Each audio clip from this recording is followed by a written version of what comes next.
केंद्रीय आम बजट बस चंद घंटों बाद देश के सामने होगा। चुनावी 5 राज्यों के अलावा देश और 2 साल में कोरोना से पूरी तरह टूट चुके उद्योग और व्यापार जगत की भी बजट से खास आस है।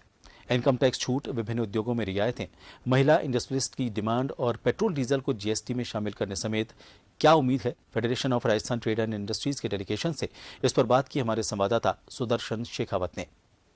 केंद्र सरकार अपना आम बजट पेश करने जा रही है। 5 राज्यों में चुनाव है, लेकिन इसके अलावा भी राज्य है, व्यापारी हैं, उद्योग जगत है, जिसको कि बजट से खासी उम्मीद है। राजस्थान में 40 के पदाधिकारी इस समय हमारे साथ में मौजूद हैं। एक डेलीगेशन है, हर क्षेत्र से जुड़े हुए व्यापारी हैं। आपसे हम जानना चाहेंगे कि बजट को लेकर क्या उम्मीदें हैं।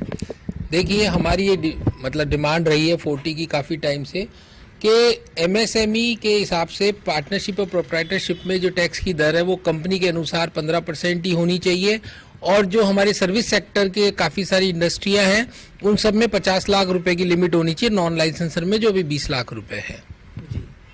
सेंट्रल बजट से हमेशा हर व्यापारी उम्मीद करता है कि इनकम टैक्स की छूट में सीमा बढ़े और पेट्रोल डीजल को जीएसटी के दायरे में लाया जाए। आप भी महिला उद्यमी हैं, आप क्या वुमेन ओरिएंटेड बिजनेसेस का जो बेसिक एग्जम्पशन लिमिट है ऑफ कोर्स इनकम टैक्स की वो बढ़ानी चाहिए, और up to 5 lakh asset free loans की फैसिलिटीज उनके लिए क्रिएट होनी चाहिए, क्योंकि अभी भी बहुत सारे वुमेन औरतें हैं जिनके नाम पे कोई एसेट नहीं है, तो वो अपना बिजनेस बढ़ाना चाहें तो वो कैसे बढ़ाएंगे।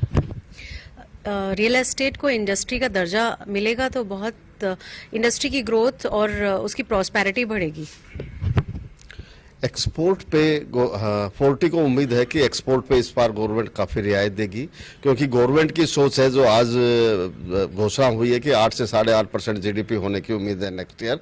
तो ये सबसे ज्यादा जरूरी है कि अगर एक्सपोर्ट में सरकार रियायतें दें, एसईआई स्कीम जो बंद पड़ी है पिछली मार्च से उसको चालू करे, एमईआई स्कीमें पिछले सालों में रेट बहुत कम किया गया उसको वापस बढ़ाए, गारमेंट और होटल इंडस्ट्री को स्पेशल पैकेज की जरूरत है वो दे, ताकि ये इंडस्ट्री बढ़े तो जीडीपी बढ़े। देखिए, कल जो बजट पेश होने वाला है उसमें व्यापारी उद्यमी जो पिछले 2 साल से लगातार तकलीफ में है कोरोना के कारण, और अभी तीसरी लहर, चौथी लहर, 5वीं लहर, मालूम नहीं कितनी लहरें आएगी।